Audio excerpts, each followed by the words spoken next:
Hey guys, it's Haley and welcome to another bookish video.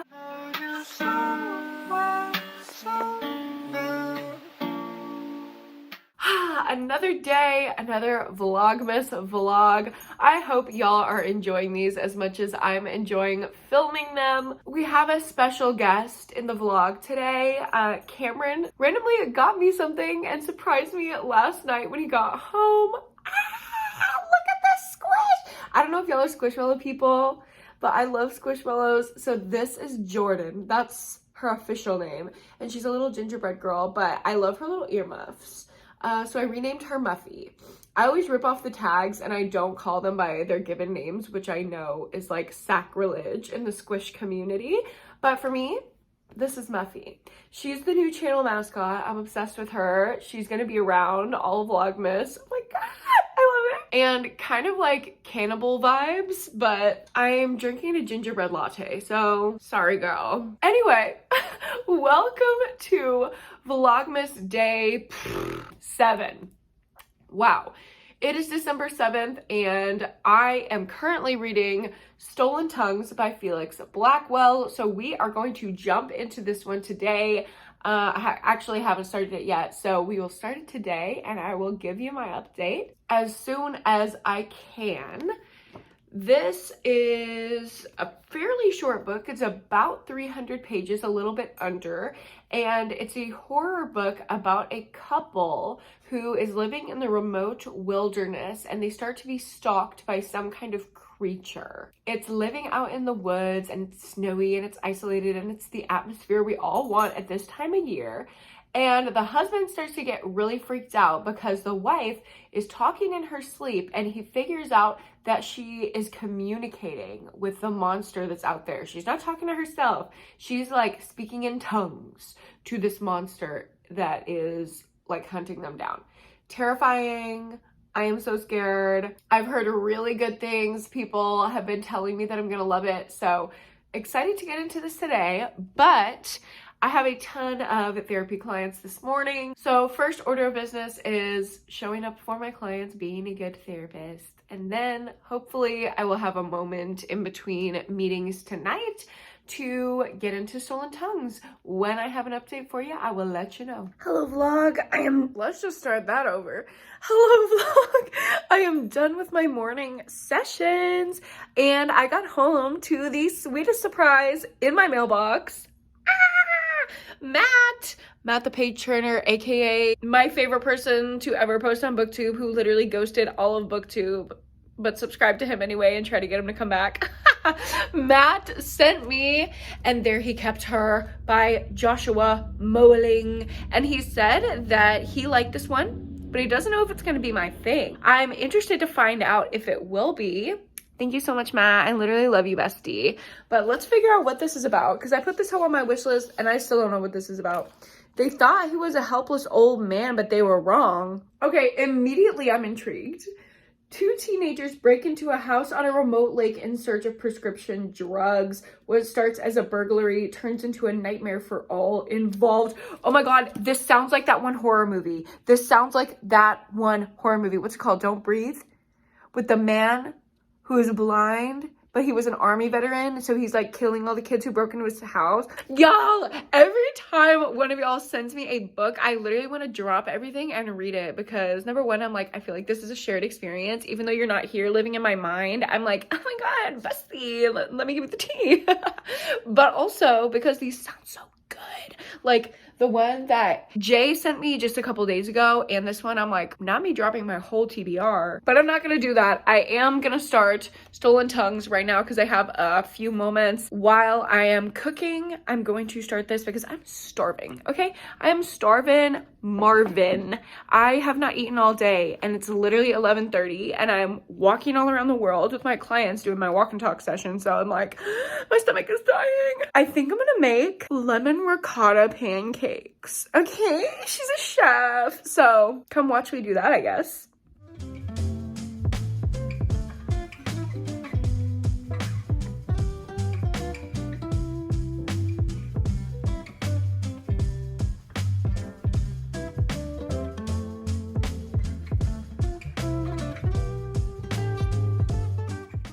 vlog. I am about a third of the way through Stolen Tongues, and this book is really good. The atmosphere is great. It's that snowy, isolated setting, but I always get afraid with these books that they're going to get boring and repetitive for me, and this is not doing that. We're actually already out of the cabin by the 100-page mark, and this thing that was out there talking to them has now followed them home. I think that brings a new element to the story. It is so creepy, and I'm just loving it. I also love the mystery around this entity because the husband has no idea. He's just like trying to figure out what's going on with the wife, and the wife is like literally seems like she's getting possessed in her sleep. And I'm like, what is actually going on? What is the truth? Because she'll wake up out of this episode and be like, huh? He doesn't know what's going on. She doesn't know what's going on unless she's in it. It kind of reminds me of Hidden Pictures, whenever the little boy's like drawing the drawings and then he comes out of his trance and he's like, wait, what? Who did that? It's kind of the same situation with her going into these like sleepwalking trance-like states where she's talking in tongues to this entity. It is so creepy, and it's really fast-paced. Like, I flew through those first 100 pages, so I'm very excited to keep reading this, but I do have to jump into more meetings and more clients, and then I'm gonna get dinner with a couple of my friends tonight, so that's the plan. I'll let you know when I have a reading update.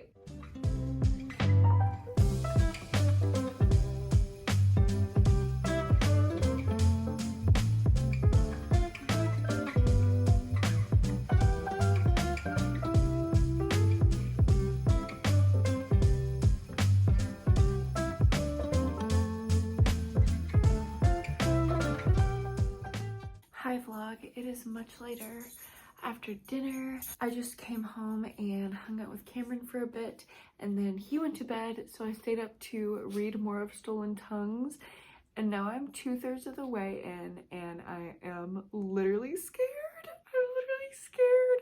I'm scared to walk from the library to the bedroom and go to bed. This book is scary. I don't know what it is. It is just really scary. Like, the way that it's written is so creepy.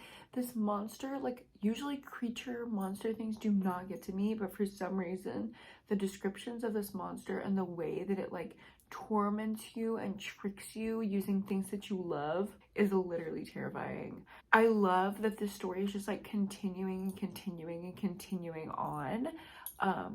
This monster just like continues to get to know them, and the more that it gets to know them, the more it can effectively scare them. Why am I scared? Why am I so scared? Like, I can't turn away from like looking at the door because I am convinced that a monster is literally gonna amble its way through my door. Like, I'm so scared. I would say that this book is not for the faint of heart because nothing scares me. Y'all know this. Like, nothing scares me. I read extreme horror in the middle of the night by myself and I'm fine. But for some reason, this is getting to me and I don't know exactly what it is. This monster is just scary as hell, so I'm terrified. I love that we're seeing this monster in all different contexts. Like, yes, it was giving the snowy, isolated vibes of this cabin, but now it's gone beyond that. And I'm literally sitting here with my squishmallow like, a monster's gonna get me. I'm so scared.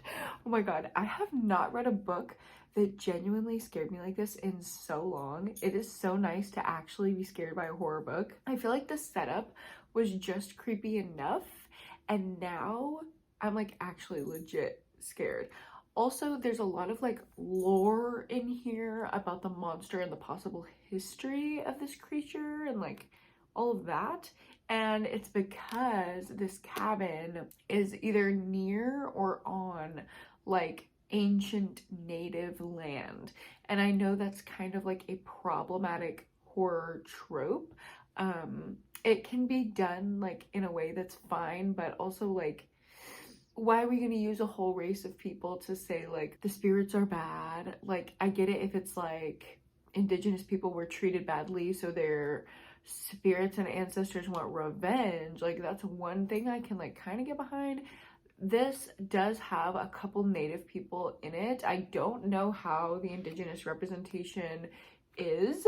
Obviously I'm not Indigenous, so I'm just not quite sure. I'm not super familiar with Indigenous culture and like the lore of it all, so I'm gonna have to look up some own voices reviews to like confirm. To me it's interesting, but I did have the thought of like, is this accurate? I don't know. Is this author Indigenous? I don't know. But I am really liking it either way because it is scaring me. And on the back, it says that this is a contest-winning story. Reddit's horror community No Sleep gave Stolen Tongues widespread acclaim, and it is now being adapted into a feature film. Oh, this is gonna be a good movie. I can just tell the way that it's written is very cinematic, and I'm kind of obsessed. So 2/3 of the way in, I'm literally scared to go to sleep. I don't know what's gonna happen, but I cannot read any more of this tonight or I will get no sleep, and I have to work in the morning. So I guess I have to go to bed now. I have to brave the hallway. Pray for me.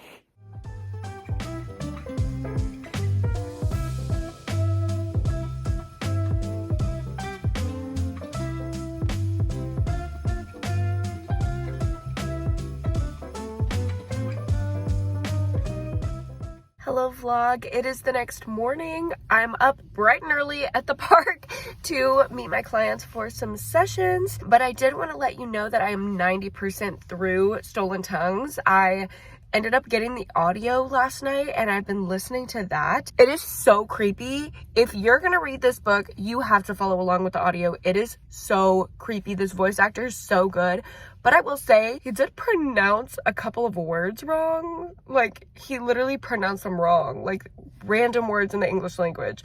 I'm forgetting what he said, but it's like those commonly mispronounced words that if you're a reader, you read them a lot, but you've never heard them spoken out loud.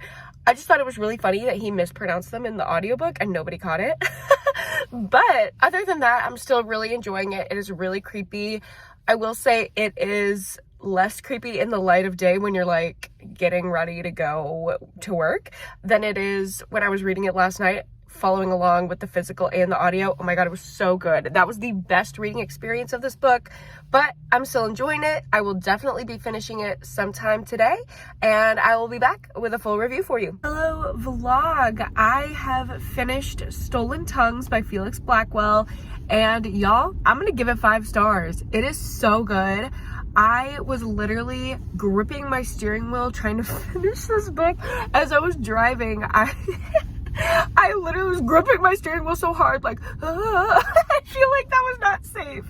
I feel like it was not safe to listen to this audiobook and drive because, wow, it was an intense horror story. It was really a lot. I have to give it 5 stars. Like, it was so good. The ending, a lot of people said is like anticlimactic, or a lot of people didn't like the ending when I was reading through other people's reviews and thoughts on Goodreads and Storygraph, but I didn't feel that way at all. I loved the like metaphor that was revealed in the epilogue. I think the epilogue put a nice bow on it without making it seem like too pretty, you know, like there was still some like ooh kind of elements to it, but I definitely didn't feel like it was an open ending, and it didn't feel abrupt. That epilogue literally tied it all together for you, girl. If you're not getting the metaphor, I don't know what to tell you. I think it was masterfully done. Also, another thing that I was concerned about, I mentioned this earlier, was the Native representation, but there was a whole section at the end of the book about the author's choices, and he seems like he's really an ally and an advocate for Indigenous populations. He also mentioned how the portrayals of other minority people in horror comes off very flat and one-dimensional, like the portrayal of women and LGBT people, and I just really appreciated that, like, acknowledgement. And he goes on to say like how Indigenous people are some of the like least represented people in media, and even when things are represented incorrectly, a lot of people aren't educated about it because the news isn't going to talk about it, because nobody talks about it. And I just felt like he was really intentional with everything. So obviously I can't speak to how good the representation was because I'm not in that population, but it seems like he went at it with a lot of intentionality. And I did find 2 Own Voices reviews that were both 5 stars, who they seemed like they really liked the representation. But there were a lot this is so funny to me. There were a lot of white people rating this 1 and 2 stars for the representation of Indigenous people, and I was like, that's funny, because I found 2 5-star Own Voices reviews and there was a whole thing at the end. Like, sometimes I just think people want to be mad. I think people just want to be mad sometimes, and that's not gonna be me. I love this book. It didn't make me mad at all. I'm impressed that it actually scared me. Kind of obsessed. Love Stolen Tongues. Highly recommend the audio. I think this is a big divisive one, but I landed firmly on the 5-star side of the debate. So that's where it's gonna be right now. I am gonna pick up my next book when I get home, but right now I'm actually at my wedding venue because we're a year out. I get married in exactly a year and 365 days, which is literally, I can't believe I'm saying that out loud. But my wedding planner advised me to go to my venue on the actual day of my wedding, so I can write down things about like the weather, the foliage, if I want like the leaves cleaned up. Like, I'm already seeing there's a lot of fallen leaves out front, like what kind of florals I'm gonna want to like zhuzh up the trees, how the tent looks while it's up, and like all of these things. So I'm just gonna walk around my wedding venue and take some notes for my wedding planner, and yeah, think about my wedding day that's gonna be in a year. And then I'm gonna drive home and probably start a new book, so I'll keep you posted.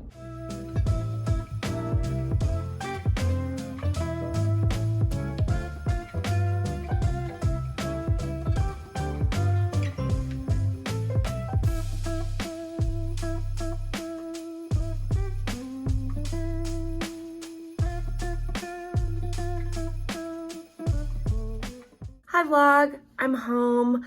Oh my god, I look rough. Your girl looks rough. Ugh. I look like this because I'm trying not to do my makeup until after my therapy appointment because I know I'm gonna cry today, so. Anyway, I was gonna put on an audiobook while I make my little queen letters. I'm sending out little handwritten Christmas cards to all of the queens on my top tier on Patreon. So if you want to join, the link is always down below. We have so much fun over there. But while I write the cards, I was going to listen to an audiobook, and then I realized I literally have 300 something videos in my watch later on YouTube. So I'm just going to watch some booktube, write my queens some little letters, and hopefully I can get this done before my own therapy appointment. Yes, I get this question all the time when I talk about being a therapist who goes to therapy. All therapists need to be in therapy, okay? We can't deal with our own shit. I think it's unethical for a therapist to not be in therapy. You got to have somewhere to process that countertransference, you know what I mean? All right. I hope that clear. Did I say I hope that queer? I hope that clears up any questions.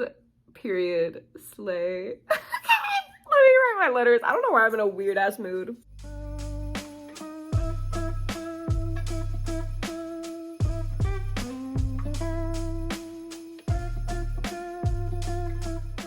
Halfway through writing Christmas cards. Oh my gosh, my hand is literally sore. It hurts from writing. I'm about to go mail this first half out, and then I have therapy, and then I have to go be someone's therapist. So that's the plan. Still have not read, but we have Patreon sprints tonight, so hoping I will get to make some progress in another book tonight. I don't know if I want to pick up more horror. If I do, I'm going to read Lucky Girl, which is just a 100-page little novella about Krampus. I love a Krampus story, so I'm excited for that. Or I could switch over to romance and read Meet Me Under the Mistletoe by Jenny Bayliss. I did love Jenny Bayliss's last Christmassy book, so we'll just have to see what I'm in the mood for.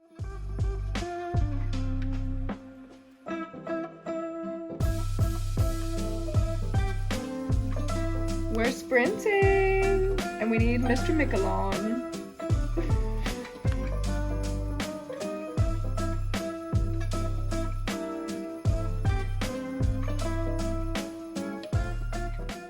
This man got me food. Hell yeah, fuck yeah. Give me the food. Thank you. Thank you. Hello? Look at the package I just got. Kelly. Kelly. Not $3. She spoiled me, y'all. Kelly is the sweetest lady I've literally ever met in my life. She's one of the besties. Thank you so much. I love you.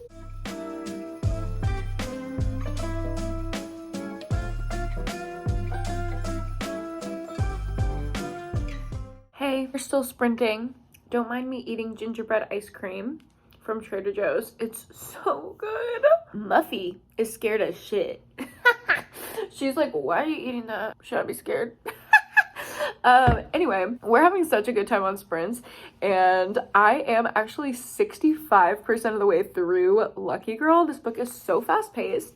The way that I would describe this book, okay, so basically what it is the story of how this girl became a horror author. And it's being told through a group of friends who met in college, all getting together, like reuniting after years and years and years, and telling stories, like Christmas horror stories. And one that's being told is about Krampus. So it's like basically a Krampus story, and how this Krampus story, this iconic Krampus story, made this girl into a horror author. That's the synopsis on the back.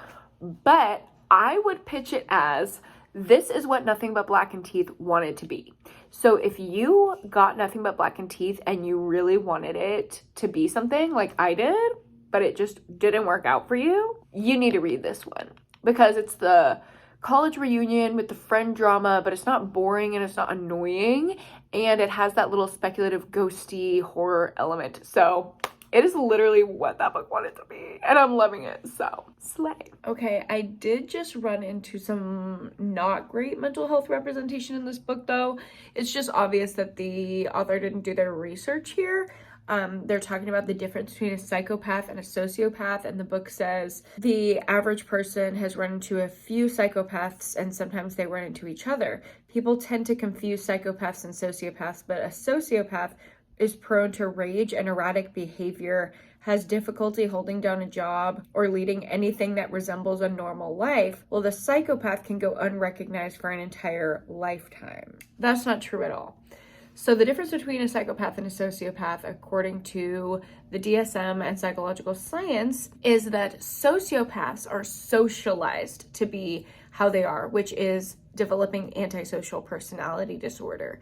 And they aren't born into it. It's due to their environment that they have to adapt into a product of their environment, which is antisocial personality disorder, to cope. A psychopath is born with natural traits of antisocial personality disorder.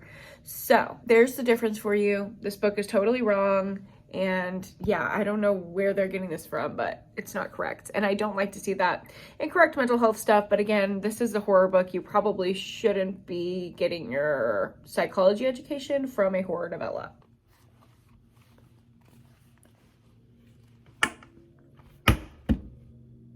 It's giving silent film. I'm so shook. I'm literally silent film acting. Like, what? I thought this was just going to be like cute. Krampus, paranormal, only 100 pages. Let me just, no. The twist this mofo hit me with, back to back to back to back to motherfucking back. Who allowed her? Who allowed her? Oh my God. This was so good. This might be the best Christmas themed horror book I've read. Usually it's like, okay, it's fine, but like, it's mostly for the vibes why we're reading this Christmas horror. This, I would read even not at Christmas time because it's that good. The Krampus stuff just makes it even better. But the twist at the end. Also, this author, I gotta read more from her because she got awards. Like, listen to this. Her first novel won the Locus Award. Her second novel was published in 2021, and she's the winner of the Crawford Award, World Fantasy Award, and Shirley Jackson Award. She's award-winning for a reason. Like, the writing was beautiful. It was digestible. The characters were interesting. I was interested in the tea, but the characters somehow weren't unlikable. And it brought the horror with the paranormal, creepy vibes. There was gothic vibes. They were, like, staying in this little mansion at one point. And it was giving slasher, and it was giving home invasion, and it was giving twist after twist after twist. Y'all gotta read this. Y'all gotta read this now. It is so good. Needless to say, it's a 5-star. I loved it so much. And we are still on sprints with the besties, and I think it's time for a romance. I've read, 5, 6 horror books back to back to back to back. I'm scared of getting burnt out on horror like I did in October, because I just overdid it. So, in the interest of not getting into a slump, I'm next going to pick up Meet Me Under the Mistletoe by Jenny Bayliss, and hopefully this is just like a cute little vibey romance. It's following a girl named Eleanor Noel, Nori for short, who is quite content running her secondhand bookshop in London. She's torn between her working class upbringing and her classmates' extravagant lifestyles in a posh private school, and she's finally figured out how to keep both in a balance. When her 2 oldest friends invite their whole gang to spend the time leading up to their wedding together at a castle near their old school, Nori must prepare herself for an emotionally complicated few days. The reunion brings back memories, but also requires her to dodge an ill-advised former fling. So it's like second chance romance. And she falls into the arms of Isaac, a gardener who has nothing but contempt for the snobby prep school kids, but the attraction between them is undeniable. She spends more time with him during the festivities, and she's falling hard for the boy she used to consider an enemy. Oh my god, so does she want to go with the old flame from prep school, or does she want to go with this, like, boy from the wrong side of the tracks who's a gardener? Okay, I hope this is good. It sounds like it's going to be the vibes that I'm looking for, so I will give you an update when I'm a little bit into it. Hello vlog, it is the next morning, and I actually got 25% of the way into Meet Me Under the Mistletoe. It is so cute. I'm obsessed. It's giving all of the, like, wintry vibes, especially because it's set in the UK. It's so atmospheric with the rain on the garden. I love it. I just love it. And I haven't read romance in so long. I'm so glad I listened to my patrons and picked this one up after 2 intense 5-star horror books. This is just so what I needed. Also, correction, this is not like a 2 guys are competing for her attention and she likes both and she has to decide kind of a romance. I feel like that's what the back implied. No, this is like a childhood friends to not really enemies, but like off on the wrong foot to lovers, with our main girl who's kind of caught between the 2 worlds of the rich people and then how she grew up, and the gardener who obviously has a chip on his shoulder about being the gardener for these rich people, so she's kind of like dealing with that. There's also stuff about her family. We're not just focusing on romance, it's a lot of character development for our female main character, which I remember that being kind of a central part of the last book that I read by Jenny Bayliss, so I definitely appreciate that, and it's just so cute. That is my update, so I'm going to continue reading this one, and we will pick up with another update in the next vlog tomorrow. I hope you guys are enjoying Vlogmas. Thank you so much for watching. If you like this video, go ahead and give it a like and subscribe to my channel if you haven't already so you don't miss a day of Vlogmas. And don't forget to go to therapy and read a book this week. I will see you in my next one. Bye!